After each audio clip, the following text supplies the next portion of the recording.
Welcome into Clippers Countdown as your LA Clippers are back out on the road with a chance to rewrite the story of this season a little bit as they return to Utah, where they lost by 21 back in game one, sending them into a tailspin that would have them start off the season 6-21. But then Robert Flom doubted the Clippers going 15-3 at any point this season, so they said bet, and the team went 15-3 in their very next 18 games, culminating with a dominating performance over the Nets on Sunday night. Crossing on Sharp, steps back, attack, steps back again, rises for three, gets fouled, and rips the cords. Harden a chance for a 4-point play as he takes a seat on the bench. Rebound Batum, tap it Kawhi. Here comes the claw, straight away three, on its way, and down! Kawhi's got more points than the Nets. Left wing with 2 seconds, Sanders with 1 second. The pull-up jumper from the free throw line, he cans it. Kobe Sanders puts the exclamation point on the first half. Clippers up 68-37. Miller, Adam, just continues his growth. He almost has a steal and does. Here he comes. Miller to the rim with a left-handed layup. 16-7 for Jordan Miller. And the swell is now chanting, "Eat the tweet." They got Rob Flom's tweet in the swell. That is awesome. The Clippers led by as many as 40. Kawhi had 28 points in just 25 minutes. Jordan Miller had 16 off the bench, and the Clippers would go on to win 126-89 over the Nets, completing the 18-game stretch where they went 15-3. And post-game, Coach Lue got filled in on the Robert Flom storyline here. They said exactly 15-3. We got to get him on camera then. Where's he at? We got to get him on camera. Got to see it. Got to go live. The tweet was printed and consumed last night on Clips and Dip.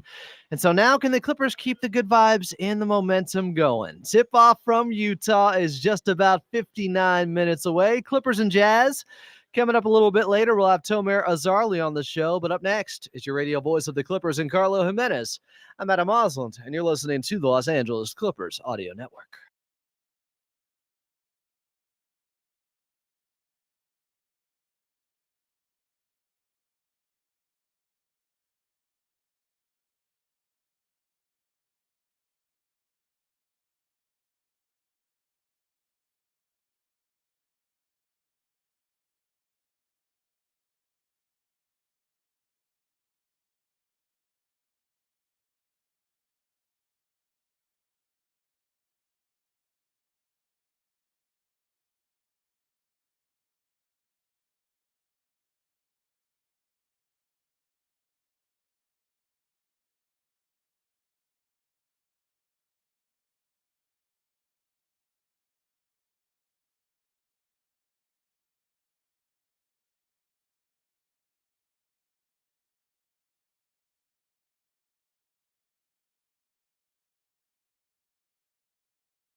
Clippers in Utah taking on the Jazz. Tip-off is just about 57 minutes away. Welcome back. It is Clippers Countdown, the official pregame show of your LA Clippers. I'm Adam Osland.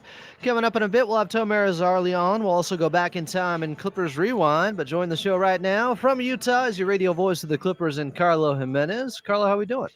Adam, I am doing good. It's so great to hear your voice. I just connected to the Wi-Fi here in Utah, which is aptly named Jordan Pushed Off. So soon I'll see your face, but for now I can just hear your voice on the YouTube side. I'm good. Everything's well. Clippers an easy trip here. No issues with travel, and excited for the Clippers to hopefully exercise some demons. They've been stringing together a couple wins. We'll see if they can make it 3 in a row today. I like the consistent bitterness with the Wi-Fi naming there in Utah. Well done. Let's talk about this Clippers team. Not much to be bitter about. 126-89 was the victory on Sunday night back at Intuit Dome over the Brooklyn Nets. The Clippers now are 15-3 over their last 18 games. I guess something may have tasted bitter, the paper that Robert Flom had to eat the other night on Clips and Dip. But this team is rolling right now, and they led that game by as many as 40, Carlo. Yeah, they were on fire, just no slowing down that offense. You played the clip, Kawhi Leonard at one point having more points than the entire Brooklyn Nets team. It was close there for a bit, and then the Clippers went on a 24-4 run, and they ran away with that game. Super impressive to see them continue to be excellent on the offensive end and then also just on the defensive end. I mean, you hold the team to 14 first quarter points. You hold them to, I think they had 16 there in the second quarter. The Clippers were just so good on that end. And that's what you need from this group. They understand. Kawhi Leonard actually talked about it post-game, which I thought is good perspective from the Clippers, Adam. They're not above water yet. I mean, they're still 3 games under 500 now. They could get the 500 on this trip, and Nikola Jokic is still yet to be announced that he's good to go. Devin Booker is still dealing with an injury. So the injury is kind of going the Clippers' way per se. They'll have some opportunities against some teams that aren't fully manned to get the 500, especially when you look at this Jazz team today. No Keontae George. But for the Clippers, the mindset has to be, look, we got to climb. We got to climb. You're still sitting at 10th. You still got to find a way to continue to get up the rankings. You want to get out of the play-in, which, let's be honest, is not unfeasible right now, which is unbelievable to say out loud. But the fact that this team, Adam, could come home on the second half of back-to-back on Monday and be 500 after starting 6-21 is unbelievable. And a long way to go till then, but I didn't think the Clippers would be near this situation. Yeah, just a meteoric rise during this turnaround by this Clippers team. It helps when you have Kawhi Leonard. He is available for tonight's contest, but 28 points in just 25 minutes on Sunday night against Brooklyn. He continues just the stellar play with the level of efficiency he's been showing out there. Yeah, I know he has been next level for this Clipper team, and we've seen it night in and night out. But you go back to the last 13 games, averaging 32 points. Adam, he's 2 made threes away from being 50-40-90 this year. Woo! That's incredible. 2 shots away from being 50-40-90. Again, only I got to check this. I think 7 guys have only finished the season 50-40-90, and Kawhi Leonard has been that kind of pace for the Clippers this year while leading the league in steals. I guarantee you, nobody has shot 50-40-90 and led the league in steals. That is for sure. And if he keeps this pace up, I don't know how you keep him off the first team All-NBA. I mean, he's just been that good for the Clippers. I know I've started this conversation about 10 games ago, but I'm going to keep harping on it. Kawhi Leonard should be first team All-NBA. He keeps playing like this and continues to lead the NBA, Adam, since December 20th in points per game and deflection. So a two-way guy is Kawhi, and fun guy helping the Clippers have a lot of fun night in and night out. Should definitely be an all-star into a dome, by the way, in just a little bit here, a few weeks from now. But John Collins also a big part of the turnaround with this Clippers team. 7 of 14, 2 of 5 from the outside after he missed his first 3 3-pointers, knocked down his last 2 in the game against Brooklyn, had those 18 points, and just continues to supply that energy, that motor, the activity out there. Just looks so much more comfortable. It's almost like a pre-trade type of transaction by this Clippers team. The trade deadline was just getting John Collins to play like himself again. Yeah, you're not wrong. I mean, he's been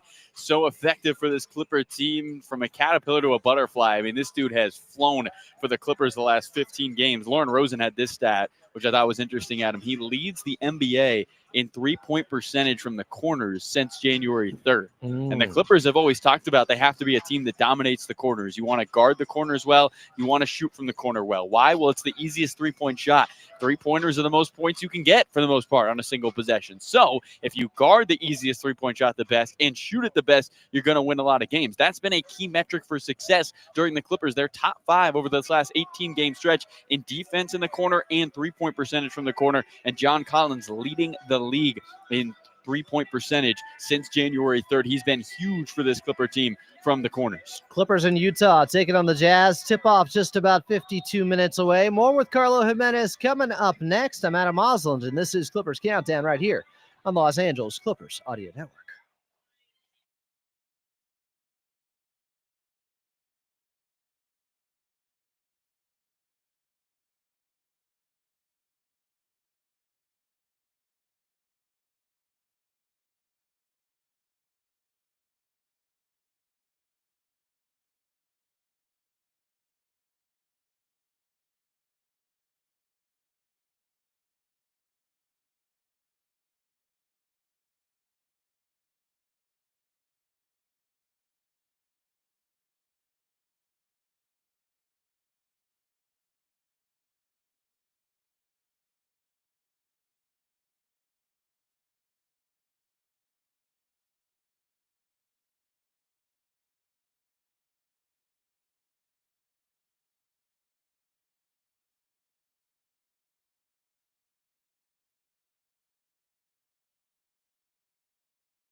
Clippers in Utah taking on the Jazz. Tip-off is just about 50 minutes away here on Clippers Countdown. Welcome back in. I'm Adam Osland. Coming up, we're going back in time in Clippers Rewind. But first, back over to your radio voice of the Clippers and Carlo Jimenez. We talk about this Clippers turnaround, Carlo, making Robert Flom eat his own tweet. Eat the tweet. Some are saying bon appetit is what the language is for this. Yeah, That's pretty good. not a bad little bit of wordplay there. But Jordan Miller, his play on the court, fantastic. The last month now, you can say, and he had 24, and in his 24 minutes, had 16 on 7 of 10 shooting against the Nets on Sunday night.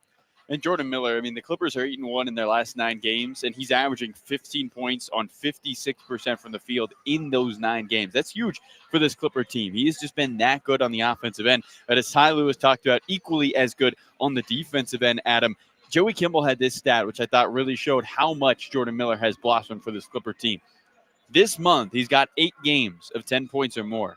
The rest of his entire NBA career, he has 6. Ooh. So you want to talk about a guy who is just playing his best basketball at a consistent elite level. Now, remember earlier this season when Jordan did come back from the hamstring injury and Kawhi was out, he was interviewed, asked about, what's it like? What are you trying to accomplish right now? And he said, really, I'm just trying to be consistent. That's been my biggest goal. Can I be a consistent contributor for this Clipper team? He has proved that he can be an elite consistent contributor off the bench for the Clippers, and they continue to get a ton of help from him and Kobe Sanders. This has been just a revelation for those two guys to be able to, really give the Clippers, Adam, 10 points per game from 2 guys off the bench who are on 2 ways. And the Clippers bench earlier this year, lowest in the league in points per game, but they have had a huge boost despite the injuries to two key bench pieces. They had 48 points off the bench in their 126-89 victory, back it into a dome against the Nets on Sunday, where James Harden struggled a little bit from the field. He only took 8 shots, 3 of 8, 8 assists to 5 turnovers. But as the Clippers go with the free throw shooting, James Harden is always a big part of that. Went 10 of 10 at the charity stripe for this historically high percentage shooting team at the free throw line, Carlo. Yeah, they're historic. The best free throw shooting team ever if it holds up. Now, we got a lot of time left in this season, a lot of games to be played, but still 84.9%. Nobody's ever done that before. And Harden just gets to the line so many times, so efficient, getting downhill. And, you know, getting to the free throw line, Adam, might be the Clippers' best defense, simply because they struggle to score, to defend in transition. They are not a good team when teams are trying to pick up the pace, go up and down the floor. But they are one of the best teams in the NBA in half-court defense. So when one of their offensive players gets to the free throw line, they can completely set up a defense. There's no transition opportunity off of free throws. That's why the Clippers have thrived getting to the line. Not only does it help you get easy points with the clock not moving, but for one of the best half-court defenses in the league, for one of the teams that on the top of every scouting report is, hey, we have to play faster, the Clippers don't allow that when they get to the free throw line. It's been a huge part of what this team's done this season. Clippers 15-3 their last 18 games, hottest team in the league. Tonight they're in Utah taking on the Jazz. Carlo Jimenez is on the call. Tip-off just about 46 minutes away. And coming up next, we'll go back in time in Clippers Rewind right here on the Los Angeles Clippers Audio Network.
Clippers in Utah taking on the Jazz. Tip-off 42 minutes away here on Clippers Countdown. I'm Adam Osland. Coming up in just a bit, we'll get to your player to watch. But first, we're going back in time in Clippers Rewind. Back almost 10 years here to April 8th of 2016. The first Deadpool movie was out then. I liked the third one a lot. It worked. It was fun. On the radio, Panda by Designer was trying to be understood by everyone. The Clippers, though, they were in a close game in Utah. Crawford picked up by Rodney Hood. Waving off a Jeff Green screen. Crawford now gets a screen from Paul Pierce and gets picked up by Favors on the mismatch. 5 to shoot. Crawford's going to go to work. He's going to go for the win. A 3 on the left wing in the air. Yes, sir! Oh, my goodness! Hot damn! Jamal Crawford delivers 102-99. 0.2 of a second to play in Salt Lake City. Oh, my goodness. Brian Seaman on the call there. Jay Crossover with that game winner to lift the Clippers to the 102-99 victory over the Jazz in Utah. Jamal finished with 30 points. Obviously a great Clipper. 2-time Sixth Man of the Year winner with the Clippers. Averaged 15 a game in his 5 seasons with the team. Doing a good job on the broadcasting side. Clippers taking on the Jazz tonight from Utah. Tip-off 41 minutes away. Up next, your player to watch, and then Tomer Azarli. I'm Adam Osland, and you're listening to the Los Angeles Clippers Audio Network.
Get out of here, Will Smith. This is the OG.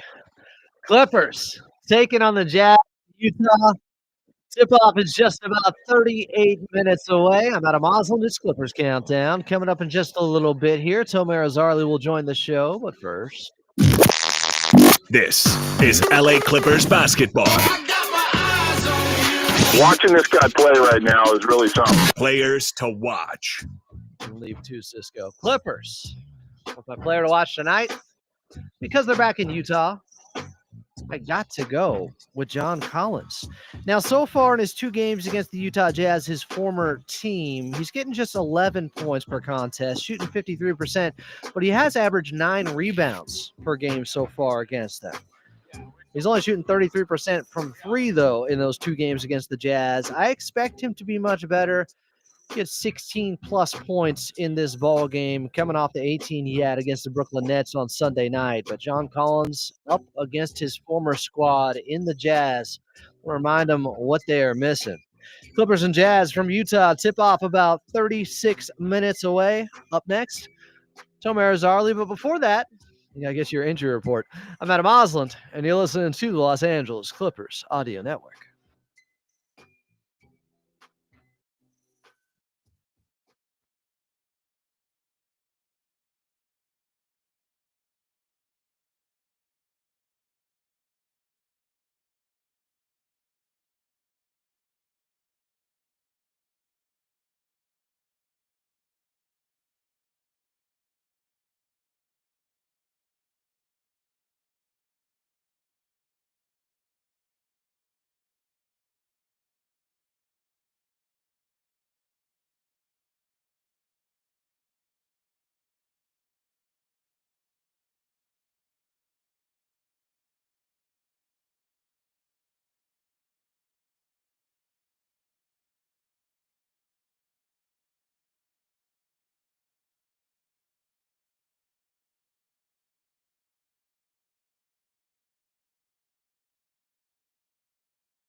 Clippers and Jazz from Utah. Tip off just about 34 minutes away here on Clippers Countdown. I'm Adam Moslin. This is the official pregame show of your LA Clippers. You can get to me at Follow Adam A on X. Coming up, we got Tomer Azarli from Clutch Points joining the show. But first, your injury report. Bring you some good news here. Talked about it a little bit earlier with Carlo Jimenez, but Kawhi Leonard available. Has been dealing with an illness and the left knee contusion. Chris Dunn also available after not playing in the second half of that game on Sunday night against Brooklyn. He sprained his right ankle. He tried to get back into the ball game early in the third quarter. They were up by 30. Coach Lou wisely advised him, no, probably not this game, but he is able to go tonight. As for the Utah Jazz, no Keontae George, out for rest purposes. I could have sworn Utah last season got fined for stuff like this. Okay, we'll see. Walker Kessler, of course, out, left shoulder injury. Larry Markkinen, available. Return to competition reconditioning has been going on for him. Markkinen can take over the game by himself at times, but the Jazz are down many men in this one, also including Yusuf Nurkic out with an illness. Tip-off just about 33 minutes away. Up next from Clutch Points and Clutch Scoops, that would be Tomer Azarli. I'm Adam Osland. It's Clippers Countdown right here on the Los Angeles Clippers Audio Network.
Clippers taking on the Jazz in Utah. Hottest team in the league after winning 15 of their last 18 games. Welcome back. It's Clippers Countdown, the official pregame show of your Los Angeles Clippers. I'm Adam Osland. Tip-off just about 31 minutes away. Coming up, we'll get your drive around the league, but joining the show right now from Clutch Points is Tomer Azarli. Catch him on Clutch Scoops with Brett Siegel. I think they got a new episode popping up tomorrow. Tomer, how you been? Correct me if I was wrong there. You are correct. Yeah, we're going a day early tomorrow, Wednesday at 12:30 p.m. Pacific. Should be fun. Got a lot of things to talk about. So, yeah, appreciate the plug. Thanks for having me. All right. So did you watch Robert Flom last night?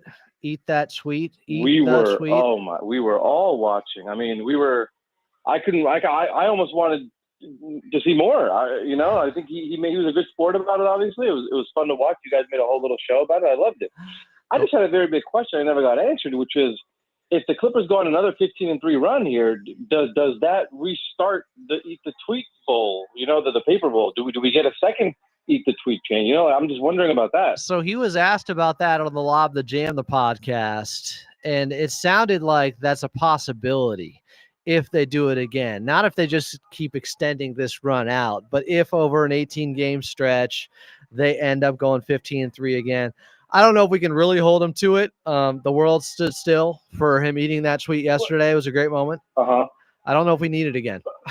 I was going to say, so if they go, what is it, 30-6?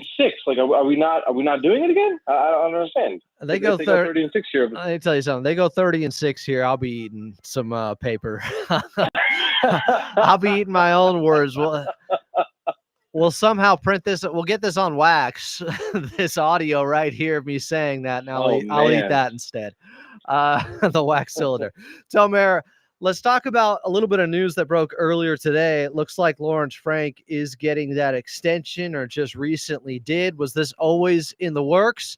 Is the timing somewhat coincidental, or is it partially because they're playing so well right now? Oh, I mean, I think this is always in the works. I mean, I think even when they were struggling early in the year, you still heard that, the Clippers were in discussions to make that happen. And I'm sure I haven't seen them. I know the Athletic reported it a couple hours ago. I haven't seen the reactions on Twitter yet, but I'm assuming those are very, very mild. Yeah, I mean, look, I think you have to look at, you can't just look at the first 15, 20 games, 30 games, whatever it was. I think this franchise obviously has a history of being good in the regular season and just being a little bit unlucky in the postseason. And, I think there isn't much you can do with that. I think with the assets they've had remaining since the Paul George trade, they've done what they can. And I don't think many people, I mean, a lot of people, I think, wouldn't fault Lawrence Frank and the front office for making that deal.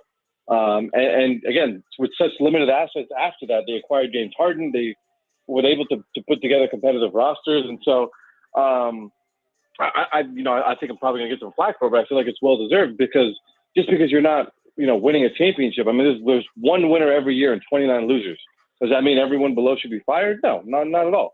So I think that there's a history of winning that you see the path that they've had success and they honestly just need a little bit of matchup luck, a little bit of health luck. And, you see it go their way. I mean, look at the Thunder. They are arguably, if the Pacers don't lose Tyrese Halliburton, they probably don't win the championship. There's a chance they don't win the championship. So sometimes you need things to go your way. The Clippers haven't had to go their way, but all things considered, they've had a good stretch, a good decade here, or however long it's been since Lawrence Frank kind of took over that president role. And they've been solid. So I think it's well deserved.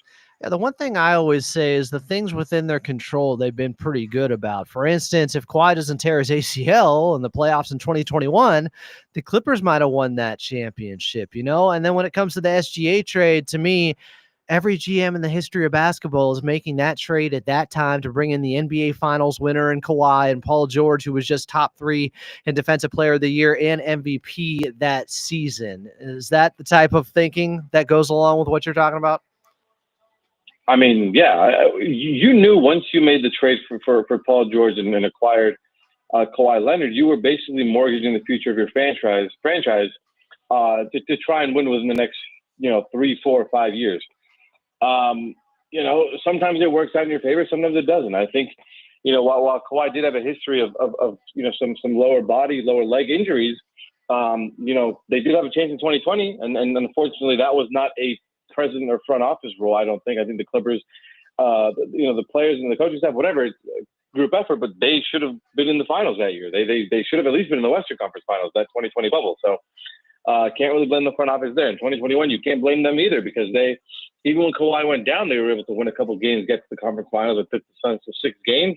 If that, value or whatever they call it, went differently, they might be up 3-0 or 2-1, and you never know how the series goes. So, you did the best you can, and considering the assets that they had to give up to get James Harden, I think 28th first and 29th swap, I believe it was, or vice versa. They've done the best they can. I think they've tried to find young guys and develop them. Hasn't really worked. We finally see a little bit of that this year with Jordan Miller and Kobe Sanders as key rotational players. So, again, each year there's one winner and 29 losers. That doesn't mean every one of the 29 teams should lose their job or not have a job moving forward. It's about the consistency. It's about building something over time. And you talk to these players, you talk to some of these front office people, even the players, though, they say a lot of his continuity from the front office down, from the coaching staff down, from the roster down. Like, guys need to be together. And I think that's a little bit underrated or undervalued nowadays. And you see a team like the Thunder that's been together for a while, made one piece out of Isaiah Hartenstein, and they're NBA champions. A lot of this is continuity and building over time. So, again, they need a little bit of health luck and some matchup luck, but I don't think there are going to be too many complaints, if I'm being honest, about the job they've done, considering the assets and what they've had to work with. Well, and the one complaint that I thought was valid or fair, or there's something to it, is their drafting. But when you take into account how often they're drafting either at the end of the first round or with just second round picks, it's not unusual to miss on those guys. You heard it this season when they drafted Yannick where they did. That's a position at the end of the first round where the majority of the time that player is washing out of the league in 3 or 4 years. If you study over a long period of time just how drafts go, it's not unusual for guys not to make it in the league. There's 450 players consistently, and there's 60 players that get drafted every year. So you kind of got to do the math there. Yeah, I think I don't know what the percent. I know Lawrence Frank mentioned it the other one of the press conferences we talked about, where the percentage of hitting on a second round pick and having that player become a lottery player is, I think he said somewhere in the 2 or 3% range, I want to say. In the second round pick becoming an actual rotation player. So, like, again, you do the best you can. You try to study guys as much as you can. And sometimes it works, sometimes it doesn't. Again, you need a little bit of luck there. I think, for one thing, I will say the Clippers' unfortunate injury luck this year did lead to Kobe Sanders and Jordan Miller being key rotational pieces this year. And so, like, opportunity is a big part of this league. Like, a lot of guys, I think you're seeing, like, Bones Highland in Minnesota. It wasn't really a big role for him here with the Clippers, and I know they tried. It wasn't really working. He's now a piece of that, Minnesota Timberwolves rotation. Like, Moussa Diabate was okay here, didn't really have a big role and wasn't really showing as much promise. They probably could have, tried to give it a little bit longer, but goes to Charlotte and as a starter is now playing big minutes for them starting. Like, I think opportunity is such a big part of this league. And sometimes it's not going to work with the first team or the second team or maybe even the third team. You just got to keep grinding at it, keep trying and see what happens. But it's not for lack of trying. I'll tell you that much. I think we've seen them all do the best we can, and sometimes it works, sometimes it doesn't. It's kind of just the way of the league. But opportunity is a big, big part of this league as well. Well, and specifically with the Clippers, there's less of an opportunity when you're talking about a team that's been trying to win, been in the mix. It's harder to break the rotation as a young guy versus a team like Charlotte that has had a youth movement going on for a while, which could afford to give Moussa Diabate those minutes, or like what we saw last season with New Orleans and Brandon Boston. It's just very different situations than where the Clippers have been. But let's move a little bit forward. Clippers trying to, I put it earlier in the intro, maybe they can rewrite this season a little bit or come full circle with a win tonight in Utah, which was the scene of the start of the disaster of the 6-21 beginning to this season. Do you think that's something that would be a talking point going into this one tonight by Coach Lue, Tomer? I mean, maybe it's brought up, but I doubt it. I think that this team is so far removed from not just the season opener, but just that first 27-game stretch, whatever that was. I would even say the first 20 games, because I think the 6 or 7 games after that, it started trending upwards. They just weren't closing it out with the wins, but they were playing well and playing better on both ends of the ball. So, no, I don't think it's a talking point at this point. I think we're so far, what are we, almost 3 months from that, 3 months away from that? Like, at this point, everyone, roles are defined, identity has been defined or close to being defined, and how this team wants to play night in and night out, who has to play what role. So I don't think it's too big of a talking point, but, I'm sure somewhere in the back of their minds, they were definitely embarrassed to come out and get blown out in that season opener. So maybe it is somewhere in the back of their minds. And we know these guys sometimes need some, bulletin board material or something like that to inspire them. How inspiring has the play been of Kawhi Leonard with this team? Because it's not just how he's been playing. Now it's also he's playing through injury. He's had the ankle, he's had the left knee, he's had the illness, and he's giving it a go once again tonight. I mean, it's what you want to see out of your best player. I think a guy who, many over the years have questioned his actual love for the game of basketball. But I think time and time again has shown that when he's able to walk or run, he's pretty much out there. I think he had the ankle sprain and the knee contusion. He played through the knee contusion. He played through the ankle sprain that he suffered in, I think it was New York. And so not much more you can ask out of your best player. I think, again, once he's out there on the floor, the Clippers are just a different team. We've seen that not just this year and years prior, but especially this year. Once he's on the floor, it's just a different team. They go up to a different level. And so it's just exactly what you want to see out of your best player so far. And I think, he'll probably, I would expect him to be rewarded with an all-star bid, an all-star berth, this weekend or whenever that's announced next week. Last one for you here, Tomer. You want to tease out a little bit of what you got coming up with Brett Siegel tomorrow on Clutch Scoops? Ooh.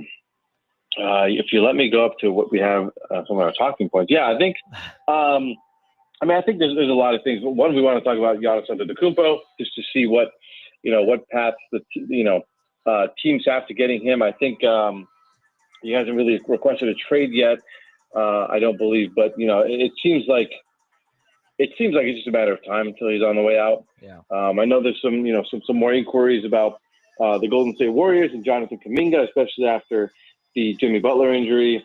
I know teams like Boston has been eyeing some moves, and I think we were expecting the Sacramento Kings to be one of the more active teams of the deadline, but a lot of guys that they can or can't move. They really have been in a lot of discussions. So very curious to see what plays out there. But we'll touch on the 6, 7, 8 teams and kind of just go about talk about everyone or as much as we can tomorrow in that 35, 40-minute time span. So tune in if you can tomorrow, 12:30 Pacific time on Clutch Points Twitter and or YouTube. And hope you guys enjoy and get some good information out of it. Tomer covers the Clippers for Clutch Points. At Tomer Azarly is where you find him.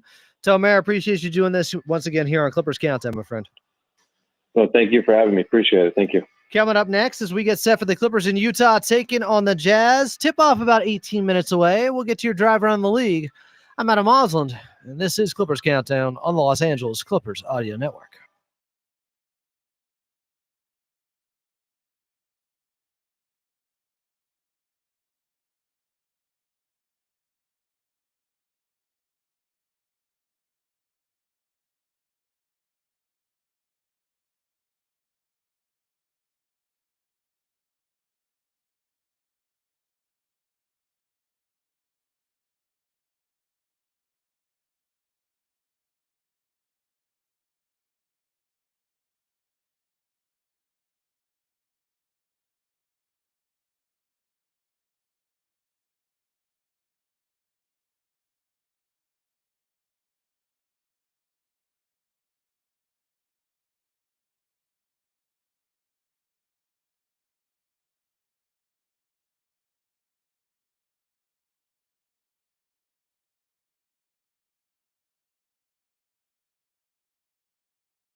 Clippers in Utah taking on the Jazz. coming up. We'll get your keys to victory and back to Carlo Jimenez. But first, your drive around the league brought to you by Toyota. It's the Here and Now sales event at your Toyota dealer. The clock is ticking. Don't wait to grab a great deal on a new Toyota. We make it easy. A little bit earlier, the Clippers got some help from the Washington Wizards, winning 115-111 over the Portland Trailblazers. Alex Sarr's revenge, now helping out the Clippers. Had 29, 12, and 6 blocks in the ball game. Leads the league in blocks, I believe, this season in their 115-111 win at home over Portland. Currently, late second quarter in Denver, where the Clippers will be on Friday. Pistons up 42-30 on the Nuggets, make it with 7:23 left in the second. A couple other games going on late in the fourth quarter in New York. The Knicks up 99-85 on the Sacramento Kings, thanks to 24 from Jalen Brunson. Late third quarter in Philadelphia, who will be coming to town on Monday at Intuit Dome. Sixers up 92-88 on the Milwaukee Bucks. Joel Embiid looks to be back, has 26 and 9. Still about 15 minutes left to go in that ball game. And then end of the third in OKC, Thunder leading the Pelicans 74-66 with 1 minute left in the third. Chet Holmgren already with 18 and 12. Coming up next, back to Carlo Jimenez from Utah. Clippers taking on the Jazz. Tip-off just about 14 minutes away right here on the Los Angeles Clippers Audio Network.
Clippers in Utah taking on the Jazz. Tip-off is just about 11 minutes away. I'm Adam Oslin.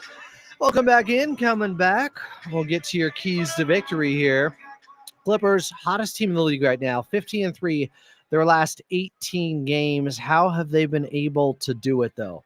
Well, it started with Kawhi Leonard, obviously, going on this run where he has continued to stay hot no matter who he's playing next to, no matter the injuries he has been playing through over this time. And when we talk about the Clippers in the last 18 games, it basically started December 20th. That's when the Robert Plum, Big Shot Bob Plum tweet was out there.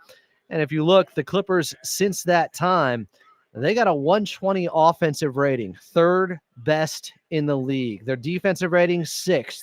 So you put it together, their net rating is the second best in the league during that stretch where they're 15-3, only behind the Detroit Pistons, right behind the Clippers, the Boston Celtics. The Charlotte Hornets are fourth over that time? Okay, that's kind of crazy. Oklahoma City Thunder, Phoenix Suns, Cleveland Cavaliers, Golden State Warriors, Minnesota Timberwolves, and then San Antonio Spurs to round out the top 10 net ratings during this span where the Clippers have been this hot out there. Speaking of, let's talk to the hottest man alive. Carlo Jimenez back on the show. Ooh, What? got hot in here. What's the problem? A little hot in the collar there? Carlo, what's been going on with the Salt Lake City with the Utah Jazz? Because I was a little bit unsure about the injury report earlier with Keontae George. It says rest purposes, and I could have sworn Utah got in trouble for such things last season. He's one of their young players. He's been balling. What's going on in Utah? Yeah, he's a little banged up, according to Will Hardy, who spoke pregame. He said he's dealing with a big wrap on his right wrist, and they also do play tomorrow against the Golden State Warriors. So because it's the front end of a back-to-back, I think Utah trying to save Keontae George. I would assume he has to play tomorrow if you're going to rest him today. Golden State in town after losing to Minnesota yesterday. But I think for the rest of this season, you look up and down the standings, and obviously Utah's pick is not just theirs. They have to lose. If it's not inside the top 8, essentially, if it's not 8 through 1, it goes to the Oklahoma City Thunder. So they're in a situation where you either decide, and I think the decision's probably already been made, hey, are we going for it or are we not going for it? I think you look around the freshman class and really the draft class that is putting on a show right now in college basketball, maybe a little more incentive to lose some games than to win some games. Yeah, it feels like the way. The NBA is obviously looking at that with Adam Silver and what trades can have a top 8 protected pick and what cannot now. But the Clippers, they're not really concerned about that. They're just trying to go out there and win games like they've been doing. 15-3 the last 18, including a 126-89 victory over the Brooklyn Nets Sunday night at Intuit Dome. But, Carlo, you mentioned Kobe Sanders a little bit earlier in the show. Another efficient game, had 9 points, 4 of 7 shooting, and he just continues to be on this stretch where he has good games shooting-wise, but regardless, he makes sure to do the little things out there to help his team win. Yeah, Kobe Sanders has been unbelievable for this team, just being able to get somebody to find a bucket, to get to their shot in the mid-range, and then to be able to play defense and do it well at his 6'8" frame. I mean, that ability for the Clippers has been huge. They need switchability on the outside, and Kobe Sanders has been able to provide that. And then you talk about the offense, Adam. Last 6 games, he's shooting 50% from 3, and he's averaging about 3 attempts per game. So it's high volume, high efficiency for Kobe Sanders, and he has just continued to play like a guy who really shouldn't have been drafted 50th overall. A gift landed in the lap of the Clippers. Good eye by Lawrence Frank and the entire front office to be able to scoop up Kobe Sanders. But, man, what a gift they got. And this guy, I don't know if many expected him to be contributing in this way. Sanders, Adam, he's averaging 20 minutes a night. 20 minutes a night on a 2-way contract. It's unbelievable to see for the Clippers. Oh, and doing it on a team that's been winning at such a high rate. It would be one thing if they were still losing. Kobe Sanders helping them win games, helping them turn this season around. But it all started in Utah when things went awry. That game 1 where they lost big, and now they have an opportunity here to turn things around and show that they are a different squad than they were that game 1. Did Coach Lue mention that at all pregame, Carlo? Did anybody ask him about that? Yeah, Brian Seaman, former radio voice of the Clippers, now TV voice, shout out Brian, did ask him about that. And he said, when I watched the film, I wasn't alarmed, but I was alarmed at the speed that Utah played with. He said he thought Utah looked like they were in midseason form, and the Clippers looked a foot too slow after their great preseason, just could not find a rhythm on the offensive or defensive end. But Ty said it was eye-opening to see how fast the Jazz were able to play in that game and still come away with a big-time victory. I think for the Clippers, nobody expected them from that game on to go 5 of their next 21. But it was maybe signs of something to come with the way Utah was able to pick apart that Clipper defense and really have one of their best offensive games of the season. I remember Will Hardy after that game saying, I don't know if we could shoot much better in the first half. The Jazz are above 70% from the field and the three-point line. They could not miss. But all I remember is when Kyle Filipowski, Lauri Markkanen, and Walker Kessler were on the floor, those guys got any shot they wanted with the way they moved the ball. Thankfully, the Clippers have been able to shore up. And what a different team it was. I mean, back then you had Derrick Jones Jr. starting next to Bradley Beal, who was getting the start. Brook Lopez played big minutes off the bench in that game. I think he had 10 points for the Clippers, but Ivica Zubac was somewhat quiet in that contest. Now Chris Dunn's getting the start. Now Kawhi Leonard and John Collins are the two power forwards for the Clippers. And now you have a completely different Clipper group in the starting lineup, but that is rolling here in the middle part of the season. We've been rolling with our players to watch as of late. Can't miss. Carlo, I'm going with John Collins being back in Utah. I probably picked him game 1 as well. Who do you got tonight? It's a good pick, Adam. I like that pick from John Collins. And you know me.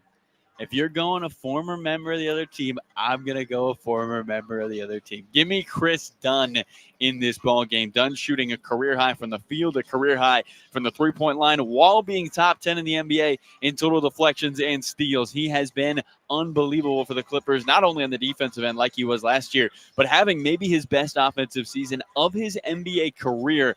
Huge for the Clippers when they've missed so many of their offensive pieces. I think Chris Dunn has a big game for the Clips tonight. Pretty strong defender against Markkanen at times, too. You wouldn't think that with him being a little bit on the smaller size, but it's almost like Alex Caruso versus Jokic, that thing.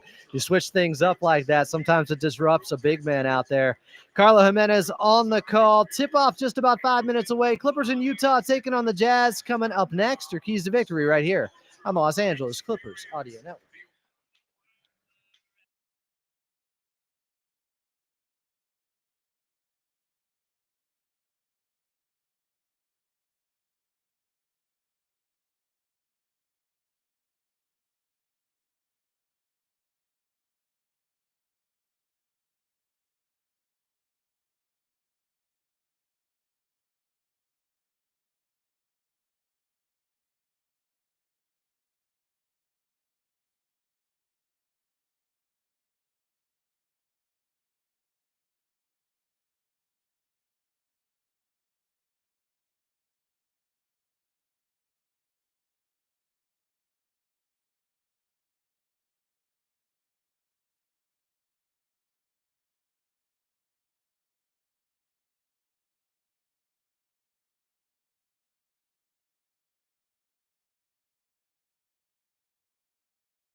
Clippers in Utah taking on the Jazz. Tip-off just moments away. Let's get to your keys to victory. Well, let's go the opposite of what happened in that game 1 to start off this season in Utah, where the Clippers have to come out and bring that physicality and hit first out there and show they have become a very different defense.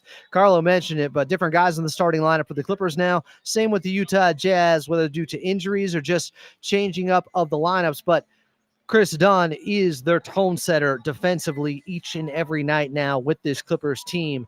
Expect him to be an irritant, and I say that affectionately for the Clippers out there, and just to be a pest and set that defensive tone early. Clippers, Jazz from Utah. Tip-off coming up next. Carlo Jimenez on the call, and you're listening to the Los Angeles Clippers Audio Network.